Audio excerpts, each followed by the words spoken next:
Hi everyone, I'm Danielle Byington, and in this video, we're going to be talking about Percy Shelley's poem Ozymandias. A little bit of background on Shelley. Um, he is definitely one of the major romantic poets, and as I said in, I believe, one of the William Blake videos, sometimes it's easy to confuse that sort of literary fame that we interpret now, because these are our main players in this literary era that we're reading about. It's easy to kind of confuse that with fame and wealth and success in their own time. In the case of Percy Shelley, he was really ostracized by society.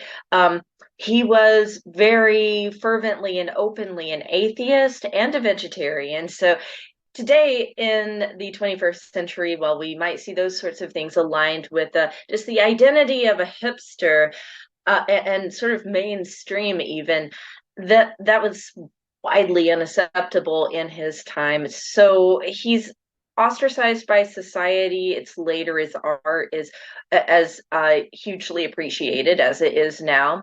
There's a lot of controversy in his personal life as well. You would definitely know his second wife, Mary Shelley, was the author of Frankenstein, but he also was married before, and there was some turmoil in that relationship, as well as his relationship with Mary Shelley, because Percy Shelley believed in a sort of free love, free spirit sort of idea, which basically just means he didn't believe in monogamy, which probably sounds a little confusing if he yet seems to believe in the institute of marriage if he was married even more than once. But even in that sort of situation, when someone says they support relationships that are not traditional monogamy, having various partners, there's just going to be conflict because someone's probably going to get jealous at some point. He dies very young. He dies at 29 in a ship from a shipwreck. He drowns at sea, and his body was cremated. And actually, if I believe I said this in the John Keats video, some of his ashes were interred in the same cemetery in Rome where John Keats was buried when he also died very young at 25.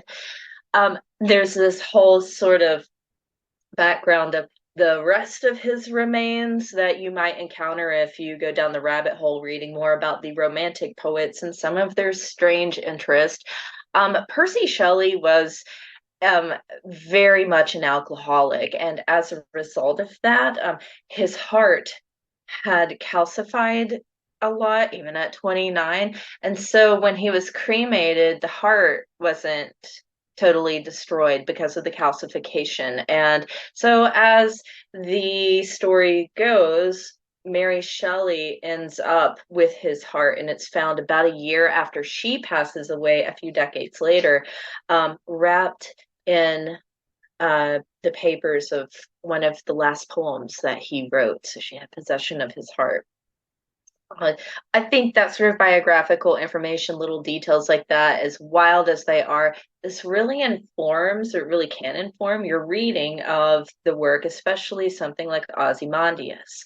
Now, I will say this in the video on his poem Mont Blanc as well, that for someone who wrote essentially a whole manifesto on atheism, he doesn't come across in his work as someone who is godless.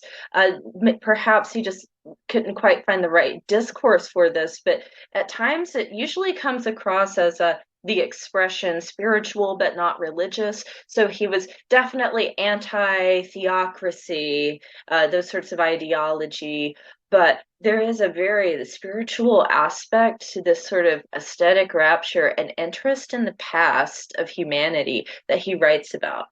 So, in the poem Ozymandias, one of the main points you want to keep in mind is that the speaker is quoting someone.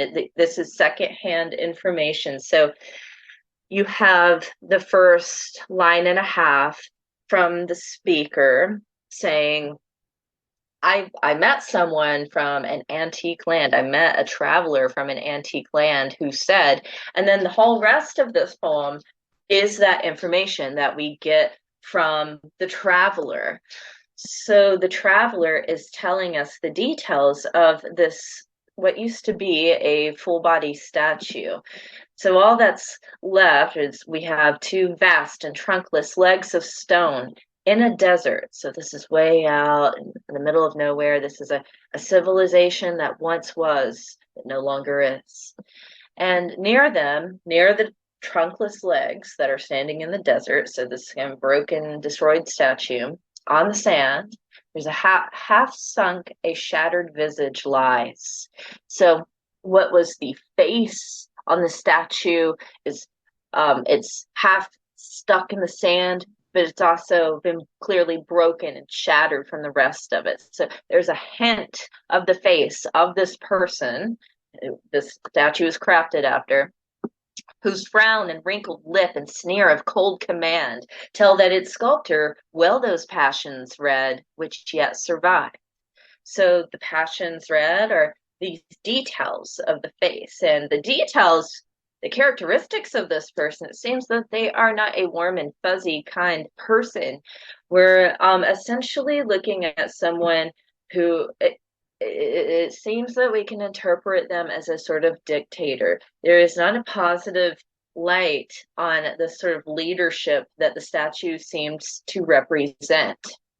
On the pedestal, there are words, and it says, "My name is Ozymandias, King of Kings. Look on my works, ye mighty, and despair."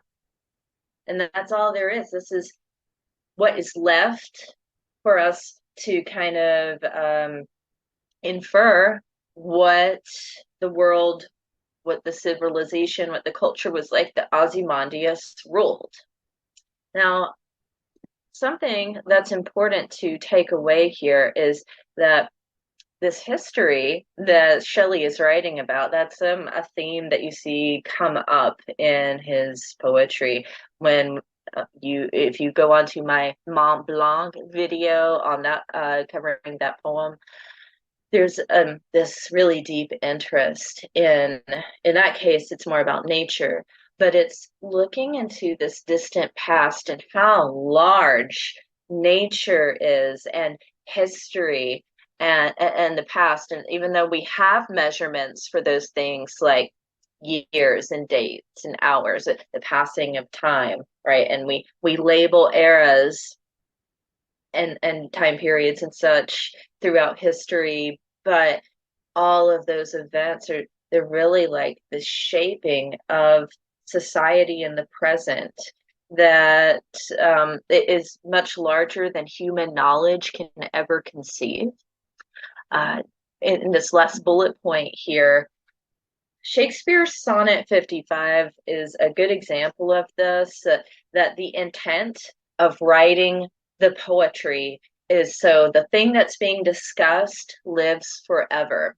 I mentioned this in another one of my videos in the sense of what we often call in literature, the page is alive, but the author is dead.